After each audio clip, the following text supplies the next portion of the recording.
ইসলামী আন্দোলন যে 12 দলীয় 11 দলীয় ঐক্য জোট থেকে তারা চলে গেল, আসলে এভাবে দেশের মানুষ, জনগণ, লক্ষ কোটি মানুষ কিভাবে মূল্যায়ন করছেন ইসলামী আন্দোলনকে?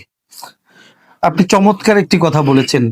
আজকের ইসলামী আন্দোলন বাংলাদেশের ইসলামপন্থী জনগণকে একত্র করে যে একটি ঐক্যের প্ল্যাটফর্ম তৈরি করেছেন। আপনারা দেখবেন যে বর্তমানে মিডিয়া বলতেছে জামাত জোট, অমুক জোট, তমুক জোট। এই ইসলামের ওয়ান বক্স যে নীতি যখন পীর সাহেব চরমনায় এটাকে তিনি এটার ঘোষণা দিয়েছেন, তখন এই জোটে জামাত ইসলাম ছিলই না। প্রথম মিটিংগুলিতে জামাত ইসলাম এখানে ছিলই না, কিন্তু পরবর্তীতে মেহমান হিসেবে তাদেরকে দাওয়াত দেওয়া হয়েছে যে আসেন, ইসলামের বাক্স একটা।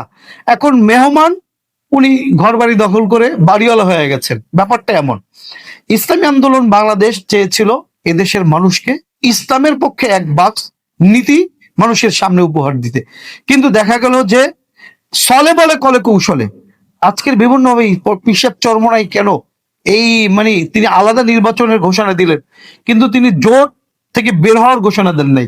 তিনি আলাদা নির্বাচনের ঘোষণা দিয়েছেন কেন? এখানে একটা বিষয়, যখন নমিনেশন পত্র সাবমিট করা হবে, আপনারা তাহলে জামাত জোট বলেন আর অমুক জোট বলেন, তমুক জোট বলেন, তাদেরকে কেন জিজ্ঞেস করেন না যে কেন আগে এটার সমঝোতা না করে ওনারা আলাদা করে জামাত ইসলাম আগেই নমিনেশন পেপার সাবমিট করা শুরু করলো?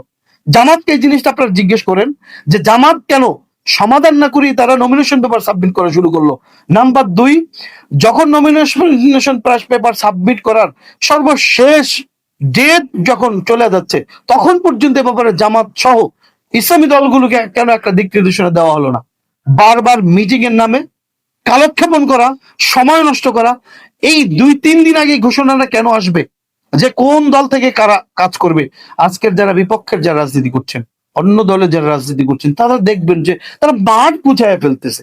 তারা বিভিন্নভাবে কার্যক্রম জনগণের দোরগোড়ায় পৌঁছে দিচ্ছে, তারা মানুষের সেবা করার জন্য কার্যক্রম পৌঁছে দিচ্ছে, কিন্তু ইসলামের এক বক্স নীতি, এই নির্ধারণী ফোরাম, এই 10 দলীয় জোট, তারা দেখছেন যে প্রার্থীরা কাজ করতে পারছেন না।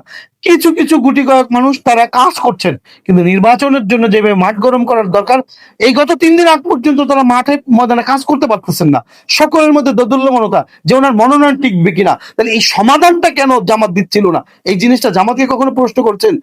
জামাত এখানে পরিকল্পিত ভাবে তারা চিন্তা করেছে, আস্তে আস্তে আস্তে আস্তে খেলতে খেলতে খেলতে খেলতে একেবারে পিঠ দেয়ালে ঠেকিয়ে ওনরা সারা আজীবন এদেশের মানুষের সাথে ওনারা খেলে আসছেন। এই জামাত ইসলাম যাদের সাথে জোট করেছে তাদের সাথে তাদের ফাইট হয়েছে।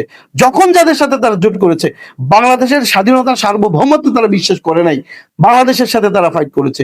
তারা এরশাদ সাহেবের সাথে একত্রে কাছাকাছি গিয়েছেন, তার সাথে ফাইট করেছে। আওয়ামী লীগের সাথে, আওয়ামী লীগকে ক্ষমতা তারা নিয়েছেন, আবার তাদের সাথে তাদের ফাইট হয়েছে।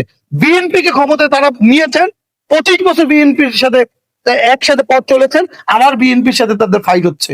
সুতরাং এই জামাত ইসলামকে আমরা ভেবেছিলাম, আমরা বিশ্বাসের জায়গা থেকে তাদেরকে বুকে টেনে নিয়েছিলাম যে একটা মানুষ তো অনেক সময় তার পূর্ববর্তী চরিত্র চেঞ্জ করে, কিন্তু জামাত ইসলাম তাদের চরিত্র চেঞ্জ করতে পারেন নাই।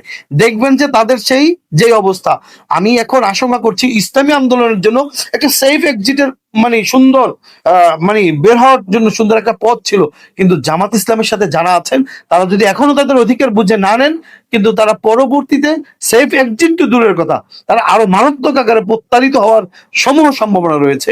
এই জন্য দেশবাসীকে আমি এই তাদের পাত এবং তাদের রাজনৈতিক চক্রান্ত থেকে সকলকে হুঁশিয়ার করে দিচ্ছি। এখন সর্বশেষ আপনাদের একটাই কথা বলবো, চরমনাই পীর সাহেব, আমাদের মোহতারাম আমির, আমাদের শায়েখ, তারা চেয়েছিলেন ইসলামের পক্ষে এক বাক্স।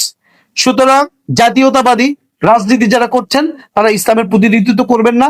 আজকে জামায়াত জোটের সাথে যারা আছেন, এনসিপি সহ অন্যরা, তারাও চান না যে শরিয়া ভিত্তিক বাংলাদেশ প্রতিষ্ঠিত হোক। ইসলামের জন্য তারা কাজ করবেন না, বরং রাজনৈতিক কৌশল হিসাবে, রাজনীতিক হিসেবে তারা ব্যবহার করছেন, যদিও তাদের নাম ইসলামী সংগঠন। তো এর জন্য ইসলামের বাক্স হিসেবে ইসলামী আন্দোলন বাংলাদেশ ছাড়া আমি এখন দেখতে পাচ্ছি না। সুতরাং সারা বাংলাদেশের মানুষের কাছে এখন এক বাক্স, ইসলামের বাক্স বলতে ইসলামী আন্দোলনই থেকে যাচ্ছে।